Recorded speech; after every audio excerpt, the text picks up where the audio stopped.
नमस्कार दोस्तों, मेरा नाम है अनुजय सोलंकी और मैं आप सभी का स्वागत करता हूं अपने यूट्यूब चैनल SDB टीचिंग में।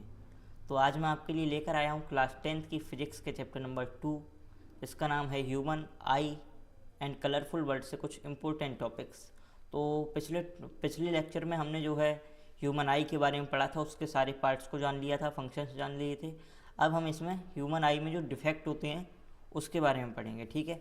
इसमें मायोपिया, प्रेस बायोपिया और हाइपरमेट्रोपिया जैसी डिफेक्ट्स हैं, ठीक है। तो चलिए शुरू करते हैं। सबसे पहला डिफेक्ट हमारा मायोपिया है। देखिएगा, इसमें हमें क्या होता है ना कि पास की चीज़ तो हमें साफ दिखती है बिल्कुल, बट दूर की चीज़ हमें धुंधली नज़र आती है या पूरी तरह से क्लियर नहीं दिखती है। इसको दूसरा नाम हम दे देते हैं नियर साइटेडनेस, ठीक है। फार पॉइंट इसका कम होता है, इसीलिए हम नहीं देख पाते हैं दूर की चीज़ इजीली। और क्या होता है, image of distant object is formed on front of retina. देखिए, जैसे मान लीजिए ये रेज आई, यहाँ पर एक ऑब्जेक्ट है हमारा, ठीक है।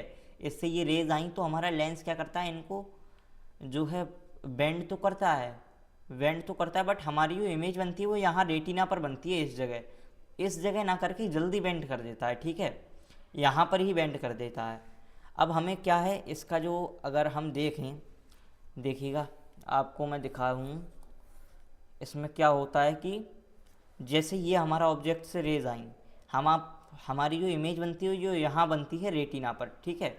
यहाँ रेटिना पर हमारी इमेज बनती है यहाँ पर, ठीक है। ये देखिए यहाँ पर जब तक यहाँ पर हमारी लाइट नहीं गिरेगी तब तक जो हमारा इमेज फॉर्म नहीं होगी। तो लेंस हमारा ज़्यादा बेंड कर देता है इस केस में, लाइट तो यहाँ पर ही कर देता है, तो वो रेटिना तक नहीं पहुँच पाती है। तो क्या होता है, इमेज हमारी फॉर्मेशन नहीं होती।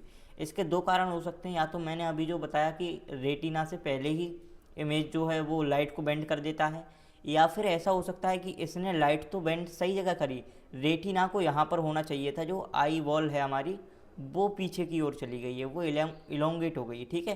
तो रेटिना तो हमारा कायदे में यहाँ होना चाहिए था, मगर जो हमारी आई बॉल है रेटिना पीछे की तरफ है। तो इसमें दो केस हो सकते हैं, या तो इसने रेटिना से पहले बेंड कर दी है, या फिर रेटिना खुद पीछे चला गया है। इसमें लेंस की गलती नहीं है, रेटिना की गलती है, ठीक है। तो हमारी आई बॉल की गलती है। तो इसमें क्या होता है हमारा, इसको सही करने के लिए हम क्या करते हैं, अब मान लीजिए यहाँ पर इसने ज़्यादा लाइट बेंड की है, ठीक है। इसने ज़्यादा लाइट बेंड की, देखिए इसने ज़्यादा लाइट बेंड की, तो हमने क्या किया कि एक कॉन कॉनकेव लेंस लगाया। आपको पता है कॉनकेव लेंस थोड़ा सा लाइट को फैलाएगा, ठीक है। तो इसने कॉनकेव लेंस ने हमारे ने क्या किया, थोड़ा सा लाइट को फैलाया, ठीक है। मगर हमारा जो ये जो लेंस है क्रिस्टलाइन लेंस, वो कह रहा है भाई मैं तो अब भी बेंड कर दूंगा, तुम कितनी भी फैला लो। तो इसने अब भी बेंड की, बट अंतर क्या आया ना, यहाँ पर थोड़ी सी फैलाई थी तो इसे देर लग गई हमारी बेंड करने में, ठीक है। तो इसे देर लग गई बेंड करने में, तो हमारी लाइट कहाँ गिरी, रेटिना पर जाके गिरी, और हमें इमेज जो है वो हमारी बन निकली। हमारे चश्मे में आपने देखा होगा, जब भी आप जाते हैं डॉक्टर के पास तो वो क्या करता है, कई लेंस लगा लगा के देखते हैं कि अब साफ दिख रहा है, अब साफ दिख रहा है।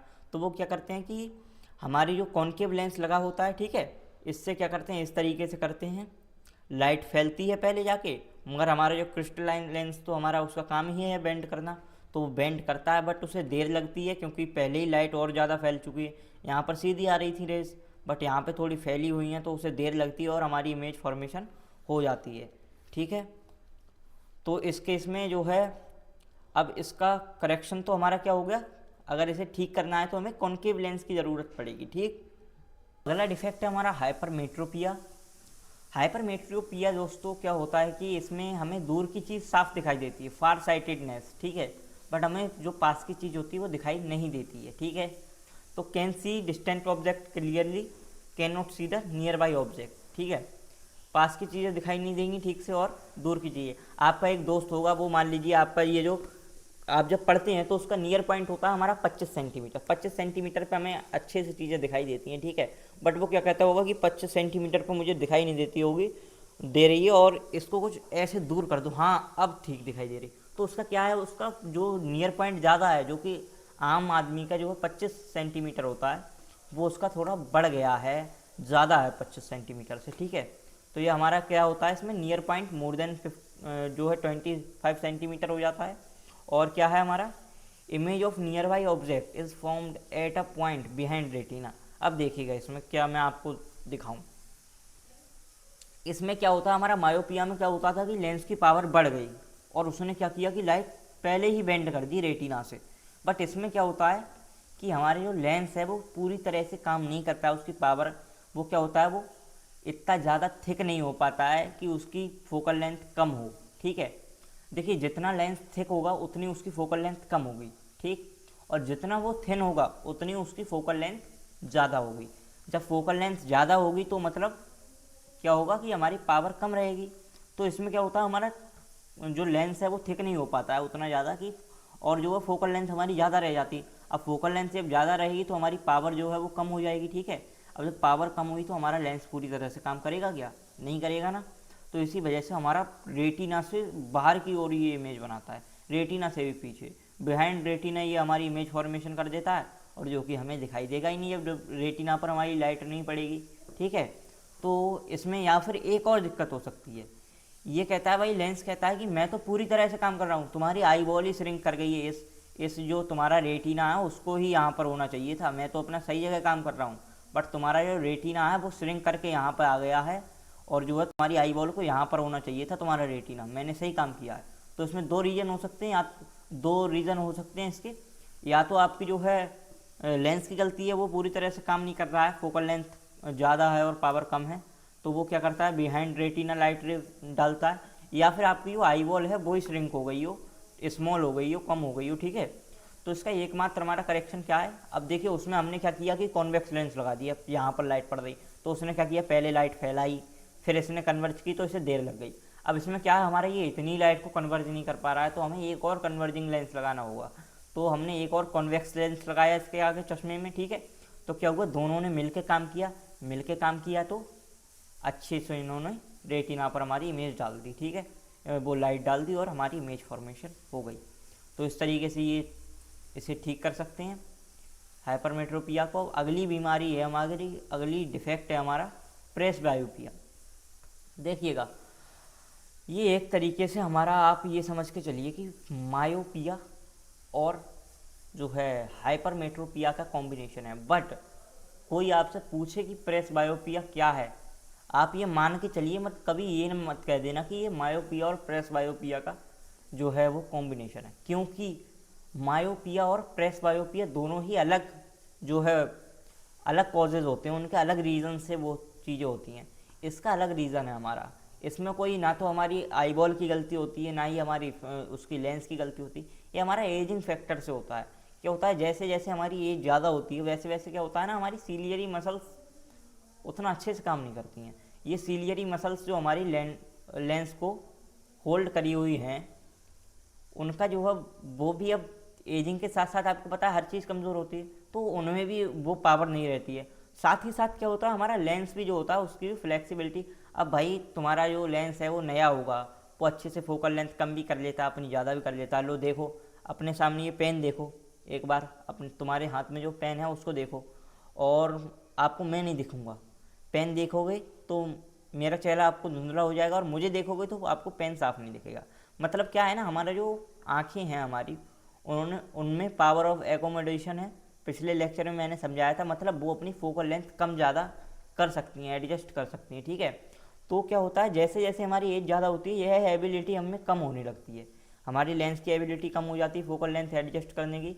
साथ ही साथ सीलियरी मसल्स भी हमारी वीक हो जाती हैं, जो कि फोकल लेंथ कम ज़्यादा करने में हमारी सहायता करती हैं। तो इसके रीजन्स होते हैं weakening of the ciliary muscles और less flexibility of eye lens. ठीक है, अब इसमें क्या है कि हमारे दोनों तरीके के लेंस लगाए जाते हैं। देखा होगा आपने, आपके घर में कोई मतलब ओल्ड पीपल हो, आपके दादाजी या जो है दादी हो, तो उन्होंने देखा होगा ना तो उन्हें पास का सही से दिखता होगा और ना दूर का ही सही से दिखता होगा, उनके चश्मे में कुछ कटे हुए से लेंस पड़े होते होंगे। आप आई नो आपने देखा जरूर होगा, इस टाइप के जो है लेंस पड़े होते होंगे, देखा होगा आपने, एक लेंस अलग दिखता है, एक लेंस अलग दिखता है। तो क्या है, जब वो किताब पढ़ते हैं तो इस तरीके से नहीं पढ़ते हैं, वो इस तरीके से पढ़ते हैं नीचे देख के, आपने देखा होगा। तो नीचे क्या होता है ना, वो कॉन्वेक्स लेंस होते हैं हमारे। ठीक है, कॉन्वेक्स लेंस पड़े होते हैं, जिस कारण से उन्हें पास का तो साफ दिख जाता है हमारा कॉन्वेक्स लेंस की मदद से। ठीक है, पर दूर का हमें जितना साफ दिखाना है वो कॉन्केव लेंस की मदद से होता है। ठीक है, तो क्या है हमारा, उनके जो है इस तरीके के लेंस पड़े होते हैं। इन लेंसेज को मैं बता दूं बाई फोकल लेंस बोलते हैं, by focal lens, focal lens. तो यह है प्रेस बायोपिया। क्या है, यह एजिंग से होती है ये चीज़, यह डिफेक्ट हमारा एजिंग से रिलेट करता है, ठीक है। और इसमें क्या होता है, ना तो हमें पास के ही ऑब्जेक्ट सही से दिखते हैं, ना जो है दूर के ही सही से दिखते हैं, ठीक है। तो ये मोस्टली एल्डर पीपल को होता है, ओल्ड पीपल्स को होता है, ठीक है। तो इसमें क्या होता है, हमारी किस वजह से होता है, वीकनिंग ऑफ सीलियरी मसल्स और less flexibility of eye lens. और अगला जो हमारा वो है, यह एक तरीके से मायोपिया और प्रेस बायो उसका हाइपरमेट्रोपिया का जो कॉम्बिनेशन समझ लीजिए आप, ठीक है। क्योंकि उसमें बस उसकी वजह अलग थी होने की और इसके कॉजेज अलग हैं, ठीक है। अब क्या है, चौथा हमारा जो डिफेक्ट है वो है कैटरैक्ट। इसमें क्या होता है हमारा, आपने देखा होगा कुछ लोगों का आपने सुना होगा कि ऑपरेशन हुआ है आंखों का, उनके क्या होता है ना, कैटरैक्ट में क्या होता है, हमारी लेंस के ऊपर से एक परत आ जाती है जो कि बिल्कुल ओपेक कर देती है हमारे लेंस को, या तो हमारा लेंस ओपेक हो जाएगा, ठीक है। अब जब लेंस ओपेक हो जाएगा, ओपेक का मतलब होता है ट्रांसपेरेंट का ठीक उल्टा। ट्रांसपेरेंट वो होता है जिससे लाइट अच्छे से पास हो जाए, बिल्कुल बढ़िया, और ओपेक वो होता है जिससे लाइट पास ही ना हो। अब जब हमारे लेंस में से पास ही नहीं होगी लाइट, तो रेटिना तक पहुंचेगी कैसे, और रेटिना तक पहुंचेगी नहीं तो क्या होगा, हमारी इमेज बन पाएगी, क्या हम देख पाएंगे, नहीं देख पाएंगे, अंधे हो जाएंगे, ठीक है, ब्लाइंड हो जाएंगे। तो ऐसे में क्या होता है कि या तो हमारा इसमें लेंस हमारा जो है ओपेक हो जाता है, या फिर क्या होता है, कुछ बार जो ओल्ड एज के पीपल होते हैं उनके लेंस के सामने एक दूधिया सी परत हो जाती है, क्लाउडी मिल्की सी एक जो है लेयर चढ़ जाती है, ठीक है। जो या तो उनको, अब आप लोग जानते होंगे जितनी ज़्यादा क्लाउडी होगी, जितनी ज़्यादा वो ओपेक हो जाएगी परत, उतनी कम दिखाई देगा। और अभी अगर थिन है वो परत तो क्या होगा, वो थोड़ा पार्शियली इफेक्ट करेगी, और अगर जैसे जैसे वो थिक होती जाएगी वो क्या करेगी, आपको कम्प्लीटली ब्लाइंड कर देगी, ठीक है। तो क्या करता होता है उससे, पार्शियल और कंप्लीट लॉस ऑफ विजन, ठीक है। या तो कुछ हद तक हम लोगों की रोशनी चली जाती है, या फिर पूरी तरह से भी अंधे हो जाते हैं। तो इसका एकमात्र करेक्शन है कैटरैक्ट सर्जरी। इसमें क्या होता है, सर्जरी होगी भाई, वो लेयर निकाल दी जाएगी आपकी, हटा दी जाएगी, और आपकी आंखें ठीक हो जाएंगी। तो आज के लिए बस इतना ही। मैं आशा करता हूँ ये आपको समझ में आया होगा। अगले लेक्चर में हम और भी अच्छी अच्छी बातें जानेंगे।